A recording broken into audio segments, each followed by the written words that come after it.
Yes. Hey everybody. I want to say hi to you all and to welcome you to another webinar we are doing as part of Unmistakable Creative Listeners Tribe at Mighty Networks. This webinar, as all the other ones, are brought to you by Unmistakable Prime, which is our subscription community for people who want to bring their ideas to life. I'll share the link if you guys want to join. That's where this recording will live. And today, it's my pleasure to bring you our very special guest, who is our Prime member, who is awesome, who has so much wisdom to share, and very, very generous teacher. So I'm so happy for this webinar. Today, our guest is Don Giannati, who lives in Arizona. He's a photographer, musician, long distance motorcycler. Is that how you say it? Motorcycler. Yeah, it works. Okay, biker. Bike, yeah, I'm not really a biker. Well, okay. Yeah, I don't wear leather jackets and stuff like that. But yeah, motorcycle. No, now I'm disappointed. Okay, just kidding. Okay, so he rides motorcycle for long distance trips. He has many adventures, and he's also an educator who helps photographers build thriving businesses. So his expertise is about non-BS approach to being creative, staying creative, selling your work, acquiring customers. So Don provided a lot of useful insights in previous events and in our group, and I was so excited to share Don with you folks. So without further ado, help me welcome Don. And in the chat box, you can also type your name and where you're from, so that we know and we can say hi. Well, welcome everybody, and thank you, Milena. First of all, I promise that I am not going to read the PowerPoints to you, okay? I don't know about you guys, but I just absolutely hate when I come on and someone has some slide and they read it to you as if you can't read it. So the slides are standalone. I will riff off them and we'll just have a good time. I have been creative my whole life. My first job out of high school was playing drums in a jazz band. And in fact, I actually did that while I was in high school. And I have, I think, done everything I wanted to do to the level I wanted to do it. As I shared earlier, I left New York. As much as I love the energy, I didn't like the place. And I'm kind of a Western kind of guy. I love the mountains. I love the deserts. I like getting out and seeing things. And Pennsylvania and New York was just claustrophobic to me. I mean, walking down the streets it was just claustrophobic to me. So I came back out here and I've worked with creatives now. I work on one-on-one with creatives. I have an online class called Project 52 Pro System, which is for people who want to be commercial photographers. And so I love educating now. At this point in my life, it's all about giving back. So let's get over here. We're going to talk about the key skills and strategies for running a creative business. Now, I'm going to give you some real actionable things. I am not a big believer in the terminology of mindset. I don't want to sell mindset to anybody, because when someone starts telling me that they're going to sell mindset to me, then I start thinking it's a scam. Mindset is, it's great, but we got to talk about real stuff. And I don't know what that stuff is over there. That's very interesting. Green lines. Many challenges that we face today as creatives have never been in front of us before. The internet brought a lot of great stuff to us, but it also has a double-edged sword effect. Yeah, it brings a lot of good stuff to us, but it also provides us with a lot of things that are new, different, and may not be something we want to do. As I said, I've been in the business my whole life.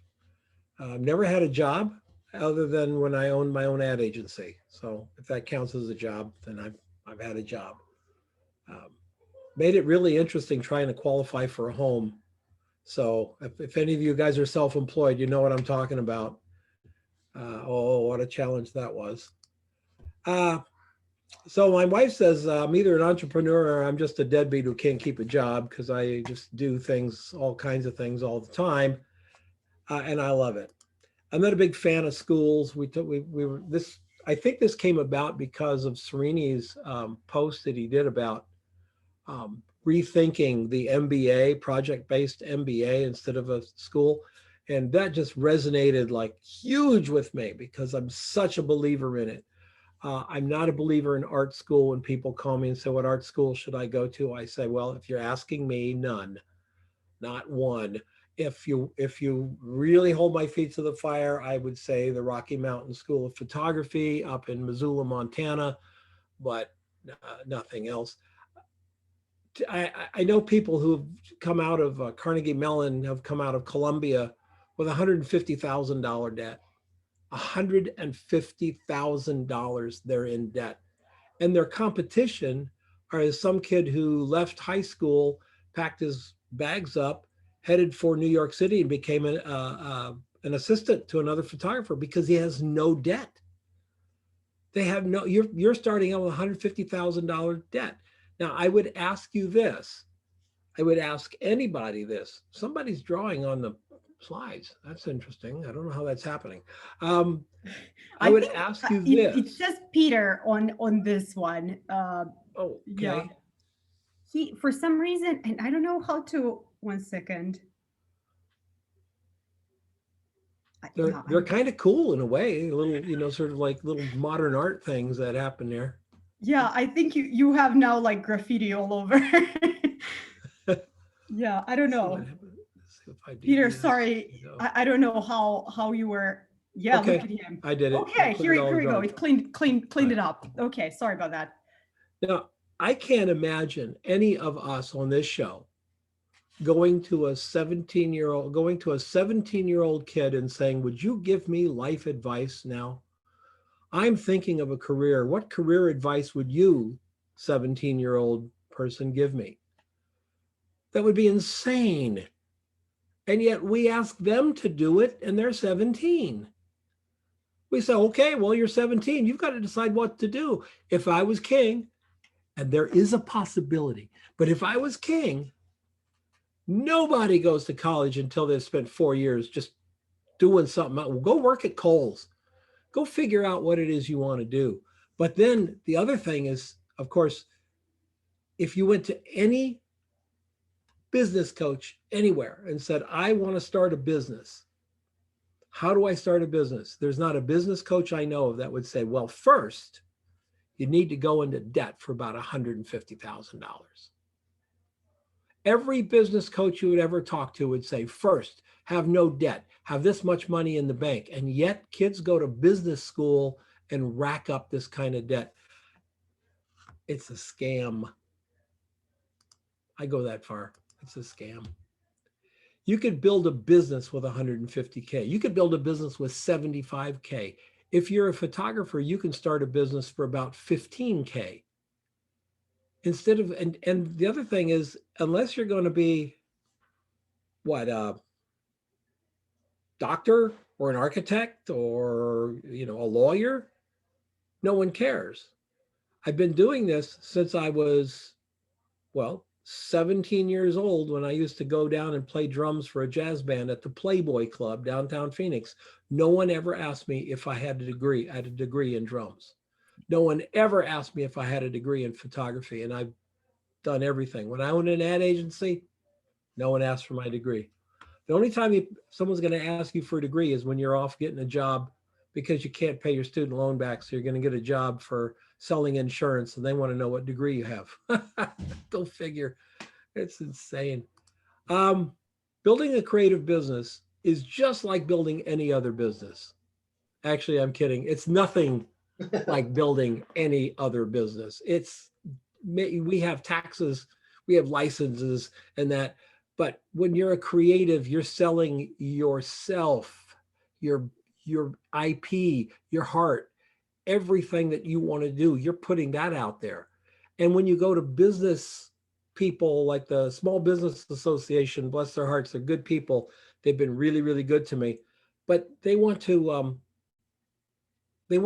set you up like you're selling cans of peas. And they start talking about your return on investment and your cost of doing business calculator. And none of that applies to us. None of it. Um, creativity is not a product. We're not a commodity. And it becomes really, really difficult. I tell my photographer students, you need a business plan. If it's more than two sides of a sheet of paper, you've overthought it. If you're going to build birdhouses and sell them on Facebook, you need a fairly good sized business plan, 15, 20 pages. You've got materials coming in, you've got inventory, all that. If you're going to be an artist, make art, sell it. Okay, we're good. Use a big crayon. We're good. Make art, sell it. It's tough. We've all seen those cost of business calculators online. Every one of my photographers has been, well, I've got this cost of business where you have to enter in how much you need to make a month and whatever. But the problem is it doesn't apply to art, because if I do a headshot today of little Lori comes to my studio and I do a headshot for her portfolio, that's about a $250 or $300 shot. If Lori comes tomorrow and I'm shooting for Maybelline, same headshot, same camera, same model, same makeup artist, everything, that's about a $25,000 shot. How do you put that into a cost of doing business calculator? Doesn't work. It's nice to know how much you need to make every month, but it's better to focus on getting as many jobs as possible. And by the way, if anybody steals my beer koozie infused hunting vest idea, I'm coming for you. All right. So I know it looks. John, just one second. I want to read. Krista made an awesome comment, which I just want to share. Sure. It's very apropos what you are sharing. She says, hold on. She says, my son who just graduated high school is going through this. I'm very proud of him having stuck it out and saying he wants to continue working, maybe adding a second job for a time, and then 6 months to a year to do a plumbing apprenticeship and learn a trade. He already has money to pay for the 4-year program himself, but he likely won't even have to do that because local company will hire him, give him apprenticeship and pay for his training or school.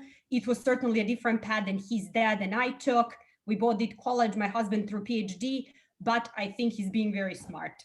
I mean, not creative career, but I feel like such a useful skill and trade. My son-in-law, right? My son-in-law is a plumber. There you go. They just bought 5 acres of land and having a 3,000 square foot home put on it. My friend who graduated from Carnegie Mellon with $150,000 in debt is working at Kinko's. Awesome. If you're a plumber, you can live anywhere he wanted to live. Yeah. Anywhere he wanted to live. Absolutely. Yeah, I'm a big Mike Rowe fan, by the way. So I believe in the trades. I really do believe in the trades. Awesome. Please continue. Thank you. Good. Art schools want to tell you that your art is precious, that it's really, really special. They want you to believe that, business people want you to believe that your art is a commodity like socks or wine. It's not. What we do, our art is sold and priced on the value that it has to the client. In other words, when I say I'm going to do a $30,000 headshot for Maybelline, it's because I'm doing a photograph that's going to go into 40 consumer magazines. Maybelline's going to pay about $30,000 per ad for 40 magazines, because if that picture helps them sell 0.5% more eyeshadow, that could be $2 or $3 million. So it's worth it for them to get the best shot, because that's how we sell art. We don't sell it by the pound. If you haven't read The War of Art, I encourage every one of you to read The War of Art, because you will recognize that all this time You've had a little bestie hanging around you called resistance. Oh, resistance is a good friend. They're there all the time. Every day you wake up, every night before you go to bed, resistance is the one saying, yeah, you're really not good enough. Yeah, that big meeting you have for tomorrow, it probably will go bad. You probably shouldn't even go. Your work doesn't add up. Resistance is, well, I'm going to sit down and I'm going to write my 1,000 words today. I am jazzed. Oh, look at my desk. First, I'm going to clean my desk, and then I'm going to get after those 1,000 words. So I'm going to go get that rag to clean my desk. Oh, God, there's dishes in the sink. I got to get the dishes done before I can get there. That's resistance. And you just have to crush it. It's the worst thing ever. It's the worst mental challenge we'll ever have is resistance. It eats us up. And sometimes you read where people go, how to overcome resistance. You can't overcome resistance. There's no winning the war. It will be with you till the day you die. It's with us every day. All we can do is win the hour, win the day, win the week. We'll never quietness. It's built in our DNA. Back in the days when we had to go through the jungles, our great ancestors had to go through the jungles, and the bushes would rustle or they'd hear a noise. Well, that's either the wind or a lion. I better run, because if it's the wind, I ran, no harm, no foul. If it's a lion and I decide it's the wind and stay, I'm dead. So we run from things. We always do. It's built into our DNA. And that's what part of resistance is protecting you and making sure you're safe from any harm or any outside influences or whatever you would call it. Being an artist is dangerous. We have to beat it every day. Resistance is in the language we use too. I think that there are phrases that we use that are the worst phrases we could ever say, and one of them is "I can't." I can't. And then you can fill in whatever you want after the back. The I can't. When you think about it and take it apart, it encompasses so much of limiting. It's not just I can't surf. It's when you say I can't, that means you'll never be able to surf. If you said to yourself, well, I don't know how to surf yet, that leaves a world of possibilities open. When I'm working with photographers one-on-one, some of the things that I experience are wild swings of negativity. They can't do this, they can't do that. Oh, I can't go and show my book. That ad agency already has a photographer. Well, sure they do today. But if you showed your book, maybe you would be that photographer tomorrow. It's it's art we're selling. As far as I know, no one has ever been beaten to death with a baseball bat for showing somebody their portfolio. It just doesn't happen. And if that's, that would be the only thing that would scare me away. I always tell my photographers, you send promos to people you want to work with. You send them promos until you get a cease and desist letter that says, for God's sake, never send us another promo. And then you just send them one more to say, did you really mean to send this thing to me? Because here's another promo. We just can't be beaten down by negativity. None at all. Negativity and disappointment, big part of resistance is disappointment is usually what's brought on by unmet expectations.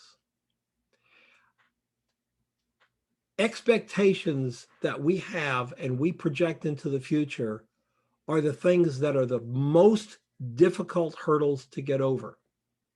Resistance just loves expectations. I had a friend of mine say, I've got a book. I'm working on this book, but I don't do it very often because I've heard how hard it is to get an editor. And I said, hold on, time out.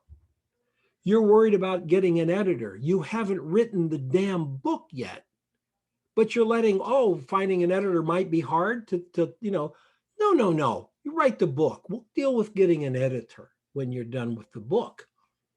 You've got to do it first. We don't let expectations.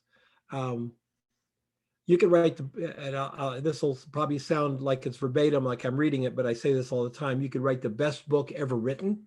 You could get the best cover design ever designed, the best agent that ever was a book agent, the best publisher that there ever was. But when the book is sitting there at Barnes and Noble, you can't make anyone buy it. And everybody focuses on the sale, the sale. The sale, we have no control over the sale. Trust me, these 3 books are now in the bargain bin. It's very painful. I don't go into bookstores now because I don't want to see my books in the bargain bin. You know what I'm saying? But what we do have control over is writing the book, creating the book, making the photographs, getting the work done every day. I had to write 50,000 words for each one of the 3 on the right there. I had to write 50,000 words. The thought of writing 50,000 words was unbelievably challenging for me. How does anybody write 50,000 words? How do you do it? Well, you don't, right? You just write 1,000 words for 50 days. See, 1,000 words you can do. Nobody can sit and write 50,000 words, but you can write 1,000 words a day. And writing a book shouldn't be something that we do in 50 days anyway. It should be something that takes us longer. So we have to focus on the work first. What are we doing every day to move ourselves forward? That counts. Waiting on sales is a fool's game. Beautiful, wonderful books. My wife just got an incredible book off of Amazon. She'd heard about.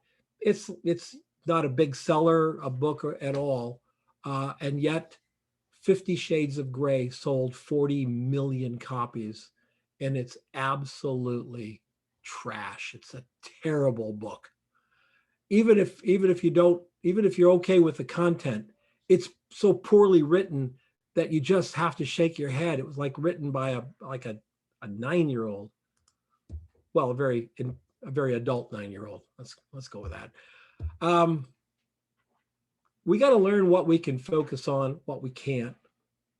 We got to put the energy on what's important, not what's not important.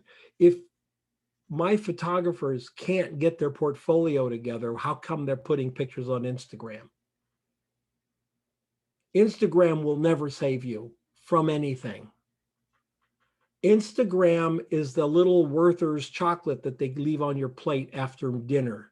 That's what Instagram is. It's not your food. And I know a lot of social media companies, which are usually built by people who were fired from Starbucks. I'm just saying. But those people with their social media companies, they want to tell you how important your Instagram is and how you've got to work that LinkedIn profile. No, what you have to do is you have to do the work. You have to call ad agencies. You have to send them stuff. You have to meet with them. The Instagram, the easy button isn't going to work. Doesn't mean you shouldn't have an Instagram. Have an Instagram. Just don't depend on it because it's still not done that way. Art is still not sold that way. I have another question about that as well. Anybody remember the story when Joshua Bell went and played the violin in the subway, and nobody but one guy, just one guy, had this great big grin on his face. He's standing, keeps looking around because he recognized it was Joshua Bell. So Joshua was playing in the subway. That night he played at Carnegie Hall. In the subway, he had his violin case open. You could throw $5 in it. Symphony Hall that night, the cheapest ticket was $900. So if you wanted to take the wife to see Joshua Bell, that was a little under $2,000, $2,000 with parking and dinner. Okay. And he played it. Now, why didn't anybody stop? Because he's obviously the best living violinist in the world. They didn't stop because of context. He was a busker there. That's where buskers go. That's not, they would have gladly paid to see him on the stage, but he was there. So the context. Instagram is putting your best work up there in the context of your neighbor's crap and your kid's picture of kitties. And so we end up not being seen or not being taken seriously because we've nested ourselves in the subway. So I'm not a big fan of Instagram moving your business forward. It's fun to put pictures up. I put one up every day of that I take on my walk. Dave says the cone of interest, everyone has one. So I just want to read that comment. What's that? Dave posted a comment. Dave, did you want to unmute yourself and just explain a little bit? Well, I'm writing a nonfiction book about how to be witty, and one of my chapters is on the cone of interest. You know, if you meet some people gardening, you don't make a quantum mechanics joke with them, you know, because that falls outside their cone of interest. If you meet at a networking event for business people, some guy's trying to scare up contacts for his mortgage broker company. Well, you know, you want to make a joke, it has to be within his cone of interest. And he's at this event, he's professional, he's going to stick to his topic. Yeah, you're absolutely right. Imagine this. Imagine going on a website like, I'm trying to think of something crass, Tinder, going on Tinder, looking for someone to play chess with. Not going to happen. When you put your work out there in that mix, you have to think of what's on both sides of it. It's really, really important. So when we're dealing with resistance and this expectation, this role of expectations, we are either thinking so hard in the past about all that bad stuff that happened in the past, or we're thinking about the future. And very few of us think about the future positively. Yes, we do some of the time, but we're worried, oh, this book won't sell, oh, this guy won't like my pictures and everything. But the problem is we can't do anything about the past, right? Nothing. No one's invented a time machine yet that we know of. Because if they had, never mind. And we can't know the future. Because if we knew the future, then we wouldn't have made the mistake that we're worried about in the past, right? So it's a big mess of our waste of our time that we sit and think about what's going to go, what happened in the past and what might happen in the future. We just have to focus on the stuff that we have right in front of us, which is our 1,000 words a day, our 2 photographs for the portfolio a day, our book that we're working on, our project that we're doing, whatever. Everything comes down to letting expectations go. So I have 5 things that I see across all of the creative people that I work with. I work with some writers as well. All the creative people. These are the 5 biggest challenges. Number 1, limit or control expectations from the start. From the start.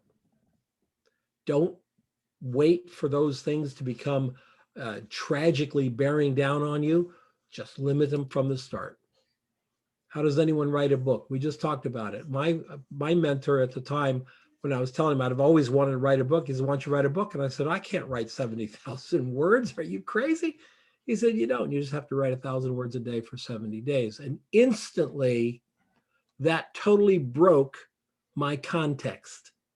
It totally broke the context of what I saw as the challenge ahead of me. Because yeah, I can write 1,000 words a day. That I can do. Break down things into smaller pieces.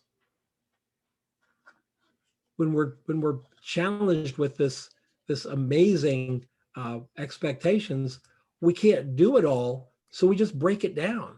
Chunk your day. There's videos on YouTube how to chunk your day, how to chunk your week. Some people chunk their month. Some people, there's a famous YouTuber that does all of his YouTubes on one day.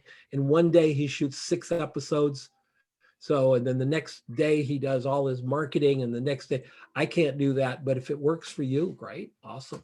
Use a to-do list on paper. I use paper to-do lists. Yes, I know there's all kinds of great computer things out there. Don't have time to learn them. I use what I've been used for years and years. Find a way to take a big problem, break it down into smaller things, and do it. So here's another way that language is used. So we got resistance. What can we do? Well, let's change that to what we can do. Same words, different order, different meaning.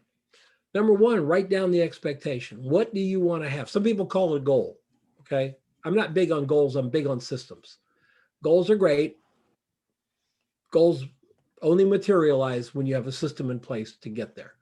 So write it down and then list out the things you have to do to get to that point. Well, I want to write a book. Okay. You're going to write how many words a day? 1,000 words a day. Okay. You're going to take weekends off? Yes. Okay. So it's going to take 16 weeks or whatever the number comes to. Okay. That means you have to do it. Now you craft a schedule. You're going to write every morning, every afternoon, what have you. Monitor the progress. If you don't monitor the progress, there's no system in place. And if there's no system in place, it goes back to being a goal that you'll get to someday when you get around to it. Okay. And then celebrate doing the work.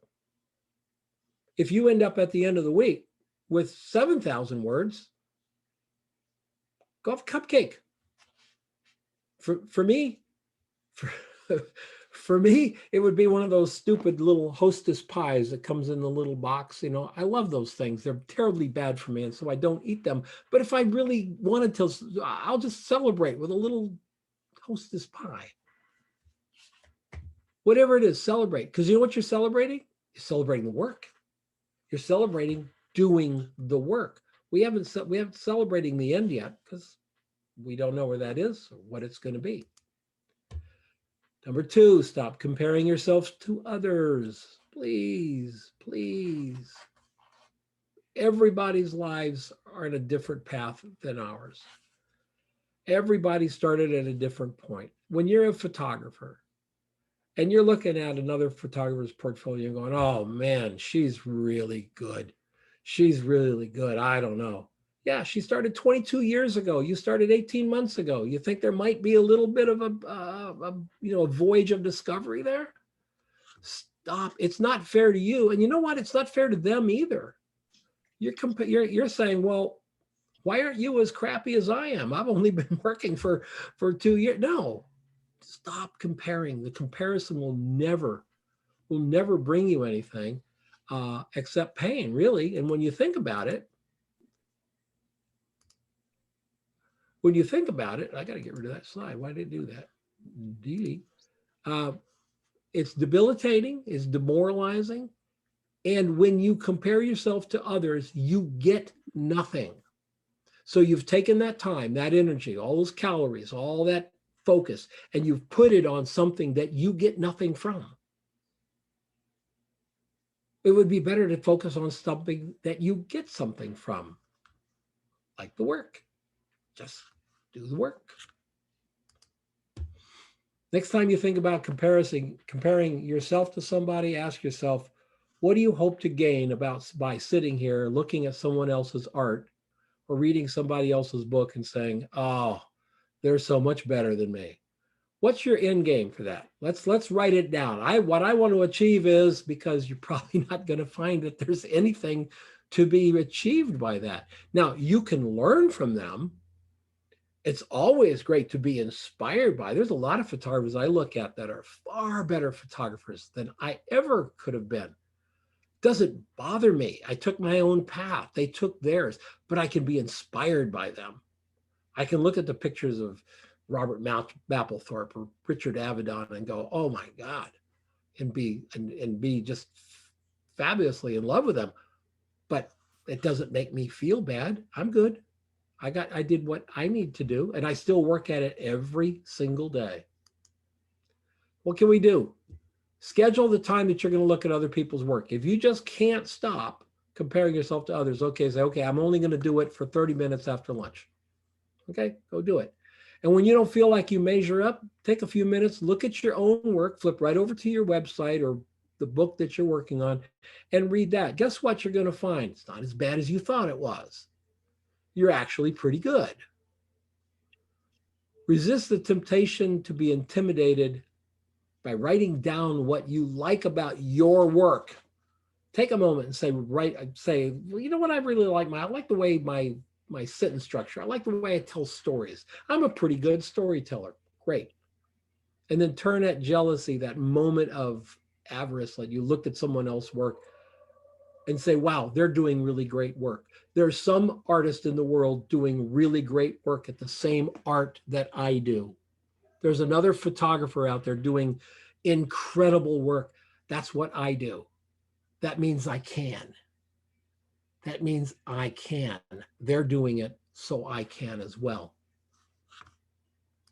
Number 3, overcoming inertia. Oh, man. As a motorcycle rider, I know all about inertia.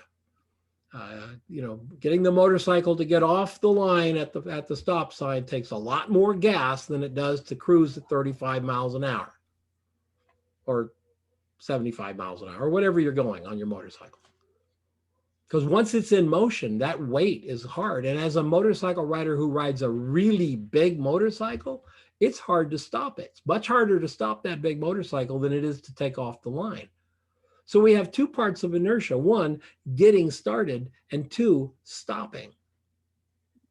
We have ways to get us moving. We can set alarms, we can set buzzers, we can do all kinds of things. But we got to start doing it, and it's eliminating. There's a lot of people talk about eliminating social media first thing in the morning. Don't look at Facebook first thing in the morning. I don't look at Facebook well until midday. I don't look at my email until 10 o'clock. Everybody that needs me in a real hurry, they'll text me. They know that I'm not going to look at my email. I try to stay away from reading the news, especially online news. It's, quite frankly, it's not news anymore. It's just an opinion section. Right or left, it makes no difference. It's just people writing their opinions, and I can find out what's going on far other ways than reading the news. Every time we're out doing something as photographers, there's photographs in front of us. When you stop with the expectation of thinking you have to go somewhere special, I want to do great photographs this weekend, so I'm going to drive up to Glacier because that's where great photographs happen. Okay, great photographs happen in your front yard, but you don't see them because they're Joshua Bell playing the violin in the subway. Do you see what I'm saying? They're all out there. And so all you have to do is pick up the camera, go out on your front porch and start snapping, because it will get you off that inertia. Get a camera in your hand, put a pen in your hand if you're a writer, put a keyboard in front if you're a writer. If you're a painter, get a canvas, some paint, and start smearing it on the canvas. Get the inertia moving. When you get into, we all know what the word flow is, right? Everybody knows flow. That's when you get that, you're just going on pure adrenaline because everything's working really great for you. When you get that flow going, it's kind of hard to quit. It's kind of hard to stop it. And so we want to get to that point where things are rolling along so that we can keep it rolling along easier. A photographer who doesn't make photographs is not a photographer. A writer who doesn't write is not a writer. They're not. They want to be, and I applaud them for that, but you got to write. I have a writing coach who says when she gets stuck, she just starts to write. And some of her writing will be, well, I'm sitting here at the typewriter and I have no idea what I'm going to write, period. I know, maybe I'll write about my fingers typing on the keys, period. Boom, boom, boom. Within 5 minutes, she's off onto something. She's off onto something. That's really interesting. We get that inertia started We get into that flow and we keep it going. What do? Well, we ignore the resistance. We have to put it to bed. You've got to quieten it down. Maybe you use music. Maybe you use, little rubber band. Remember the old rubber band on your wrist thing? Every time you said something negative, you'd pop yourself with a rubber band. I don't know. It worked for me. Whatever it takes, do that. Stop the resistance telling you why you shouldn't do it or why you can't do it. And when you hear the words, I can't, remember me saying to you flat out, yes, you can. Absolutely, you can. Start bold, take big action. Get all your ducks in a row. Invest in it, because when you have an investment into what you're working on, whether it's a book, portfolio, sculpture, painting, when you're invested right up front, you have a tendency to follow through because we're getting that inertia going. Emphasize the work by micro announcements. Working on a book, let your family know. Working on a book, let your social media know. Just strip little things. It's kind of like having an accountability partner.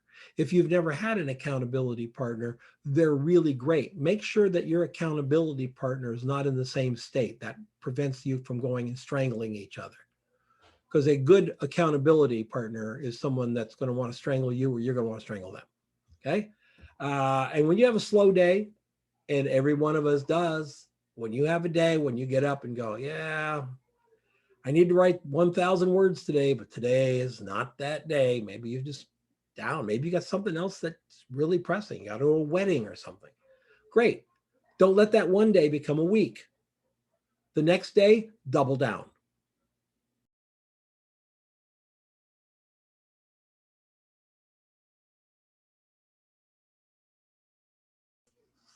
I muted myself.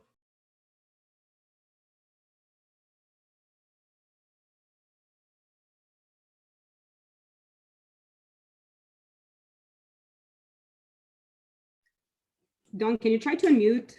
I don't know why that happened.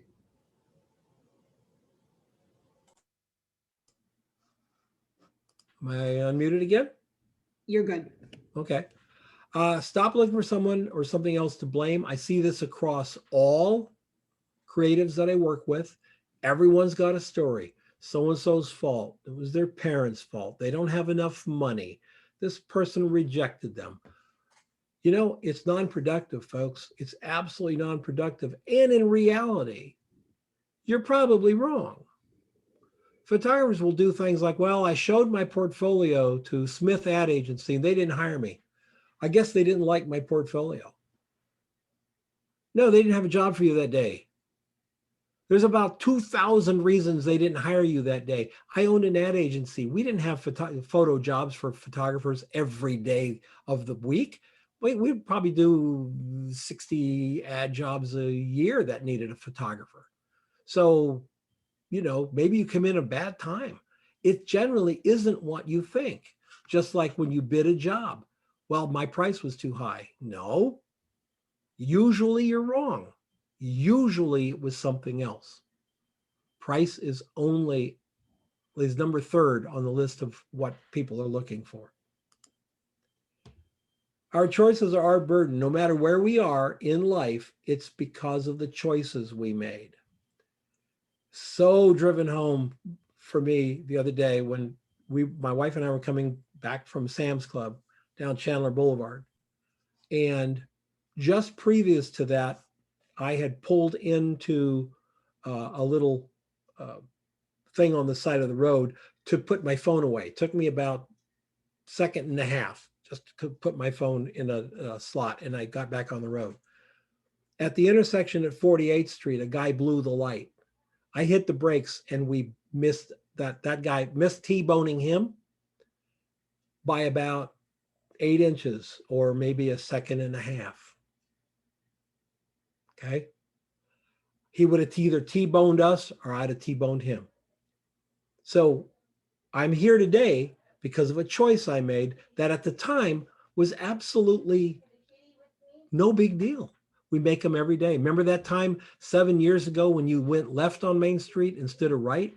Had you gone left, your entire life may be different today. Maybe. I didn't say it would be, but it may be. And when we start taking responsibility for that, it's so easy to kick resistance butt and say, no, no, no, you go away. I'm taking responsibility today. This is for me. I got this. Choose to do something that you really want to do and let resistance go away. Part of blaming people are the words we use, like, I have to get this done. Well, you really don't have to get it done. You could maybe not get it done and get fired, but you don't have to get it done. See, when we use words like I have to get that done, that is blaming something else. So it's a boss, it's a time frame, it's a client, someone else is telling you to do it. No, just change it to, I choose to get this done today. I'm going to get this done today. That's now your responsibility, and you're not blaming it or worried about anybody else. When you say I choose, it's far more empowering than I have to. Instead of blame, turn it into thankfulness.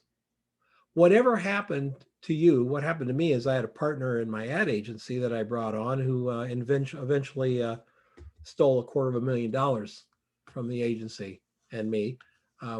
The same week that 2001 happened, 9/11. And I went and saw the district attorneys, and they said, yeah, you got a case, but we're a little busy today. We're a little busy with this whole terrorism thing, so you'll have to wait your turn. So, and I went into a grand funk for about a couple of weeks. I was really down, and then I woke up one day after having taken a nap in the middle of the day because I was so depressed, and I dreamed something, and I realized that, couldn't fix it. All the moping around in the world wasn't going to fix it. All the blame in the world wasn't going to fix it. The money was gone. My kids' college fund was gone. And I needed to fix it myself. I went back to all the clients that got left out when my partner absconded and said, I know that you've got jobs that are still in the work. I'm going to do them for you. And you've already paid them, so you don't have to pay me. And I busted my ass for 18 months on all the clients that we left hanging when he dissolved the agency. And that the goodwill built up from doing that put me back on track, into a point where I could have had another agency. But I've always been a solo person, my own photography business, my own everything. And then when I had a ad agency with 17 employees, be careful what you ask for. In other words, I realized even at the time, it just wasn't me. So I had an exit. It just wasn't the exit I planned. Opportunities are often disguised as problems. For me, that problem turned into a great opportunity. I'm very happy where I am and what I'm doing. Don, just 1 second. We are like 10 minutes before, it's 10 minutes before 6 here where I am. Just want to say we can stay for a little longer because we took a little time to get started. I just want to make sure we leave a few minutes for questions. I'm almost done. Almost done. Awesome. Almost done. We can take some questions. Thank you. Okay. When you start yourself feeling that you want to blame somebody or something else, make a list. What have you done to contribute to where you are? Take a gratefulness moment and think of what you know that no one else does. Listen to your favorite music. That's what I do. And change your words. Anything that sounds like giving power to other bodies or other entities, just change those words and get away from them. The last one is we all love our muses. Fire them immediately. If you have a muse, get rid of it, fire it, throw it away. You don't need a muse. They're dangerous because we get addicted to the muse. And then it's like, oh, the muse hasn't struck me, so I can't be creative today. No, no, no. The muse is worthless. The muse is unfaithful anyway. Muse is a out cavorting with your competition when your muse isn't hanging out with you. So get rid of them, accept them, put them on the friends list. They're in the friend zone. Thank you, muse. Yeah, you can come hang out with me when you want, but when you're not here, I'm still doing the work. I'm still doing the work. Just embrace the work. Work when you feel like it, work when you don't feel like it. You'll get better at it. Put Muse in the friend zone. Turn your work into the thing that you do. That's the thing you're excited about is your work. The goal of the work is to do that work the best way you can. It's not to sell a million copies of the book. It's to make the best book you can. We'll deal with the other part when we get to it. Allow yourself to visualize an outcome, but only under the circumstances of having completed the work. Reward yourselves. And the other thing, and I see this on Facebook all the time, stop whining about the work. Oh, it was such, I had so much work today. I'm so far behind. Oh, I need wine today because, shut up, do the work. Just nobody, you know what? No one cares. That's the bottom line. No one really cares that you're struggling because they're all struggling themselves. Make more art. Yeah, in short, we have more control over our creative lives than we think we do. And if you're going to go into business, if you're going to take the time to or spend the money to go to art school, mastering these 5 things first will make being in business so much easier. 10 quick ideas. I'm going to leave these for you guys to read on the PDF. And I learned when I started riding a motorcycle that the motorcycle goes where you look. If you're on the motorcycle and you look that way, you're going to go that way. You don't have to move the handlebars. They'll move on their own. Life is exactly like that. Your work, your life, your creativity will go where you look. Be careful where you look. This is me. This is where you can find me. And thank you. All right. Awesome, Don. This was great. Packed with so much wisdom and examples and all of that. Awesome. Folks, I typed in the chat. You can put your questions in the chat box, or you can just unmute yourself and ask. We have a nice size group, so we can do that. Yeah, I'm happy with unmuting and just asking. Exactly. Yeah.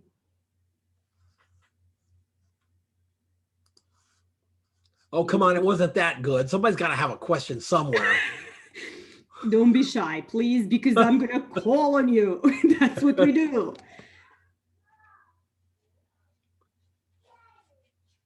Oh, quiet group. Come on, people. I have a question, Don. This is there Angela. It is. Go ahead. How do you stay inspired? I mean, you've given some good tips here, but honestly, how do you do it? Like, where does your creative inspiration come from? A long time ago, my mom said something to me. She said, only boring people are bored. And I can still remember that.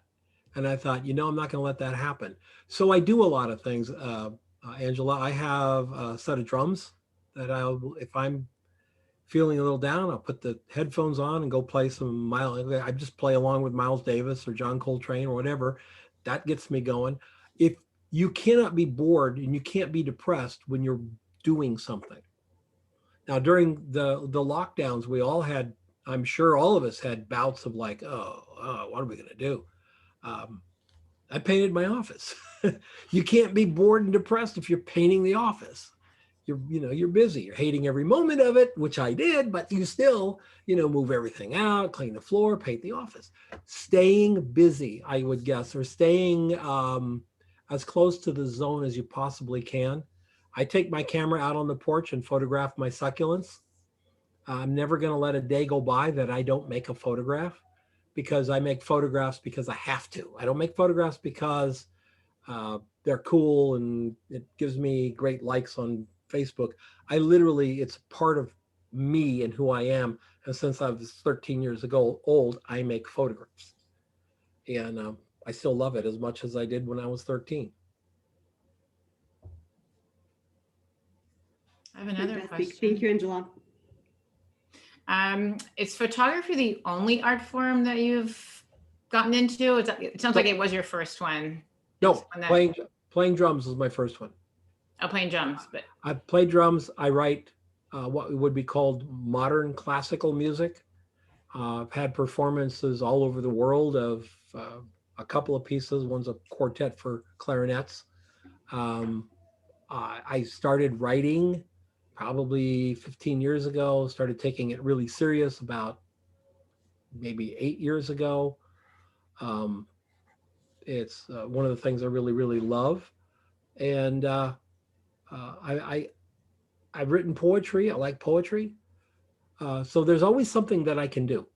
I can always pull out my pencil. And by the way, if you guys have never tried the Blackwing pencils, Blackwing, when you go on Amazon, you're going to go, oh, I ain't paying that much Here's for a mine, pencil. Don. Here's my black There one you right go. here. Okay.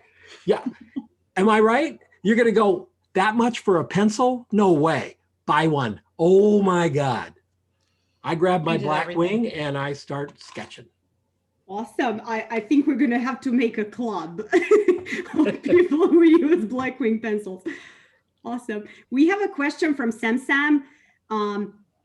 She asks, how can one consistently push away resistance? It's so hard sometimes. Repeat that. How can one consistently push away resistance? It's so hard sometimes. Oh, yeah. Come to grips with the fact you may not ever win every battle. We would like to, but sometimes resistance wins. And you cannot beat yourself up for it. It's a powerful, powerful part of it. If you let it win too many times in a row, then you're creating a habit. So as hard as it is, being aware that you let it win is harder on you than if you just phase up and say, okay, I'm not going to write today. You win. I'm going to clean the dishes. I'm going to vacuum the floor and everything, but you got to double down the next day. That's it. That's the only way you can tell resistance that you're not listening.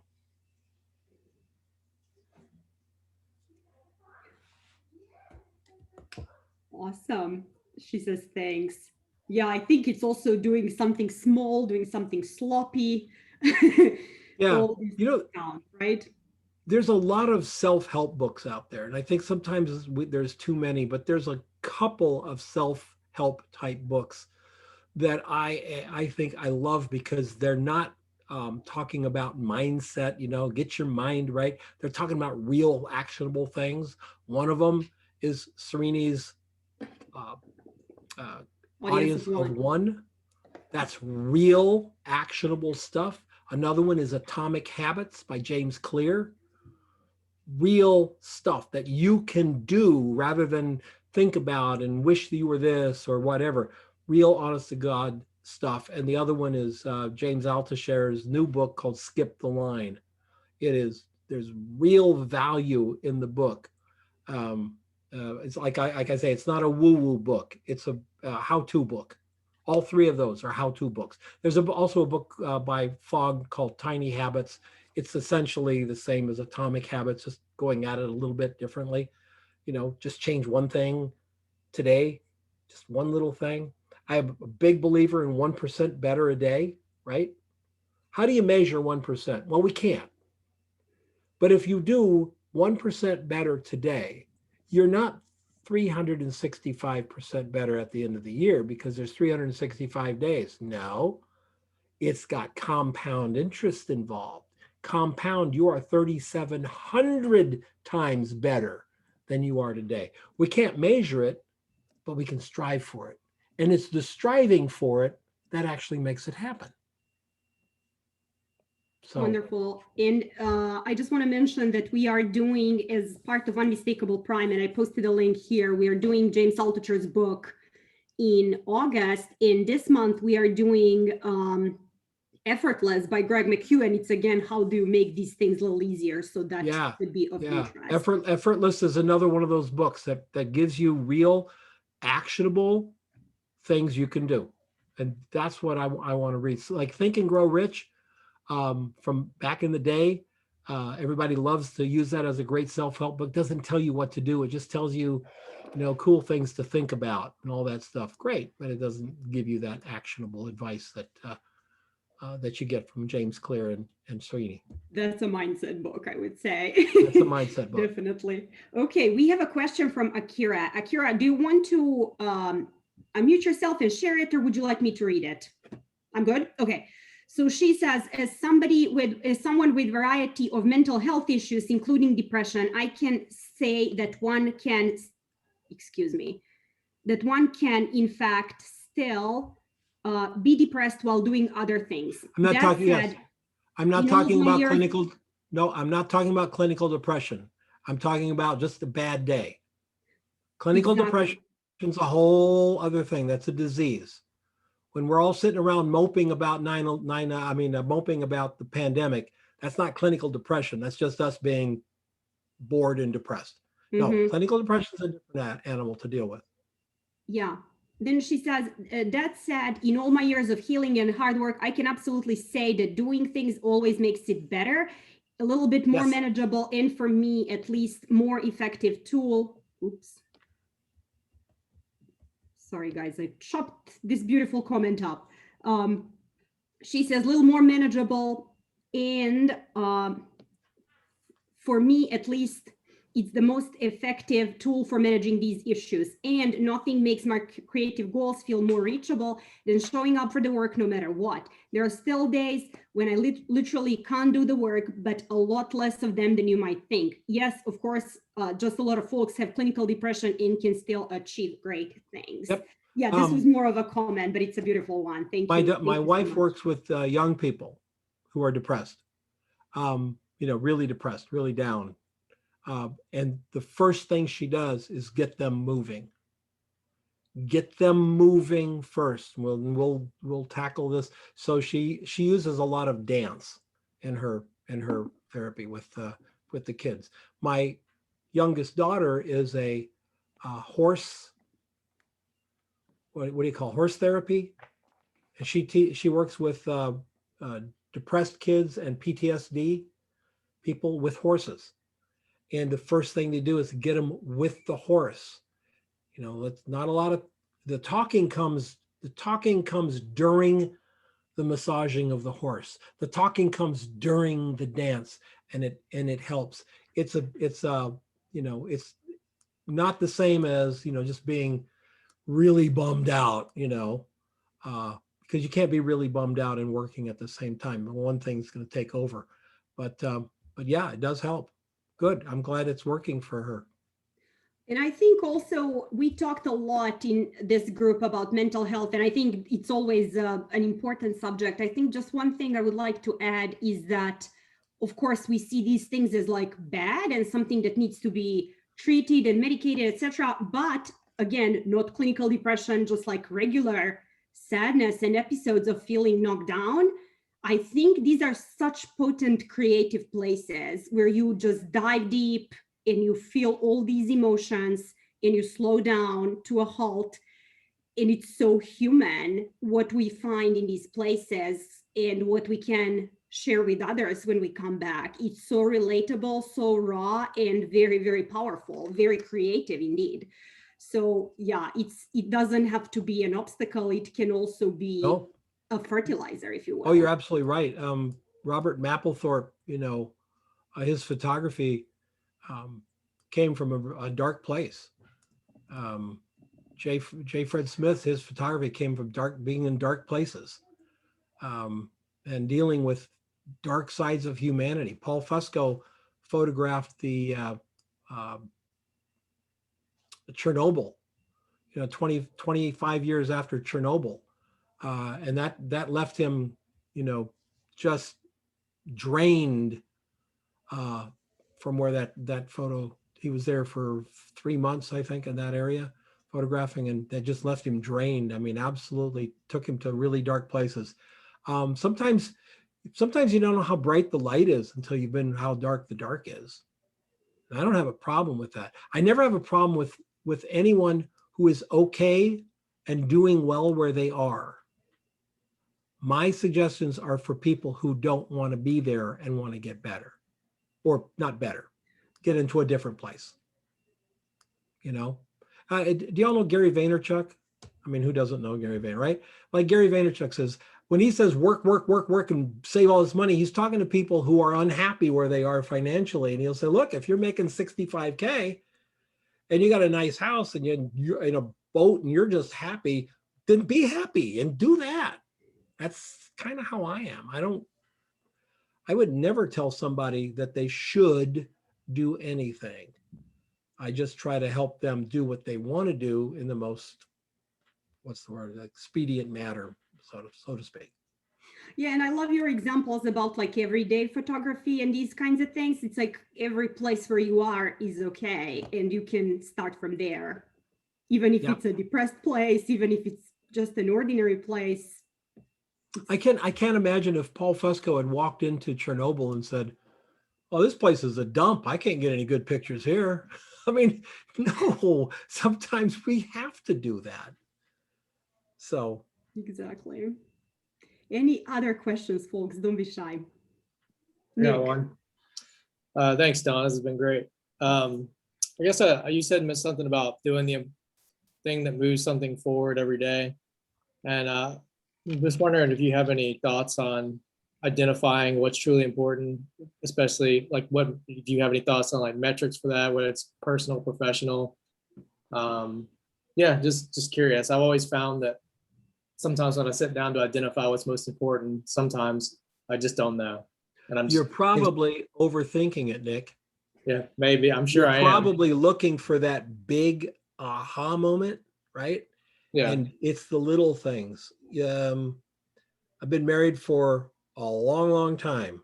And I've learned like the socks they stay on the bathroom floor. The dishes get done when they're dirty. All those, every one of those things comes up to happiness. My wife knows the kind of things that make me happy. And so if you think to yourself and you go, okay, well, what can I do today that would make the relationship better? What one little thing, and it doesn't have to be buying a dozen roses. It might just be, spraying off the sidewalk, and it doesn't need praise, right? In business, it might be, okay, I've got 5 phone calls to return. It's 4:45. I really want to get out of here by 5, and I'm not going to do it.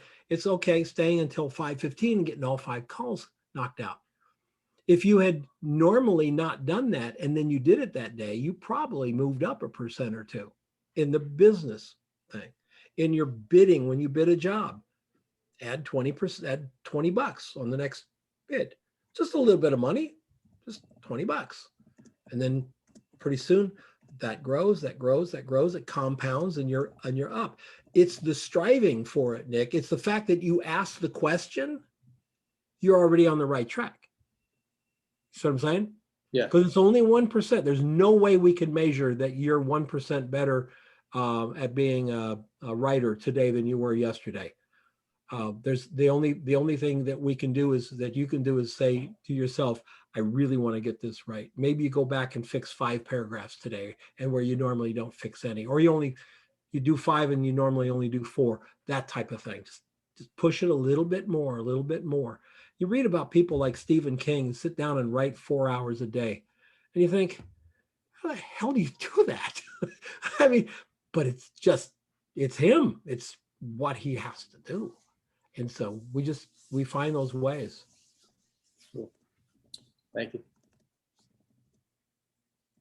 I don't think anybody, Nick, is ever going to be 3,700% better at anything by the end of the year. I mean, I don't want to argue with James Altucher. He's got a lot of money, plays chess really well. I don't want to argue, but that's a lot of improvement. Okay. But I think the point is, if you just try to get a little bit better, you will get a little bit better every day. Yeah. And Nick, can you give us a little more context about what is your line of work? I think like you mentioned that, like, it's like you maybe sit down, you set your day, you try identify how to do it, your best to figure out what's important. You do it, and then at the end of the day, you're like, this is speaking for myself. Did I do anything important today? Or I don't feel quite satisfied, or maybe I'm looking for that satisfaction or something. It's like sometimes I feel like I miss it. Oh, I don't know if that's just, yeah. Yeah, because you are, Nick, were you sleeping during the part where we were talking about expectations? Because what you're talking about now is my favorite part.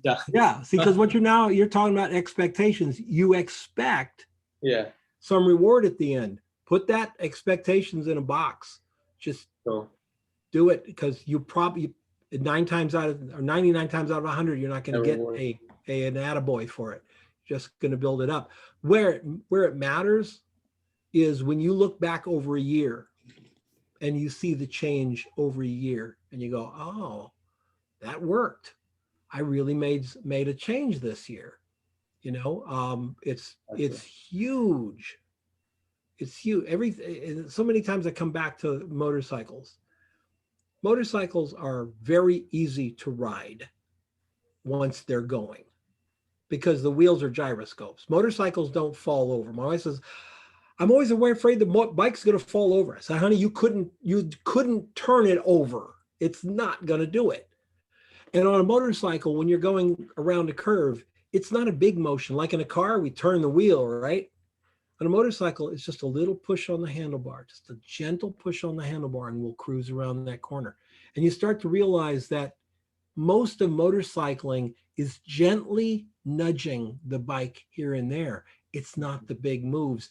That's the way it is with life too. We just gently nudge ourselves to go a little bit this way or a little bit that way. Cool. That's very helpful. Gently nudging. I got it. Good. Thanks, man.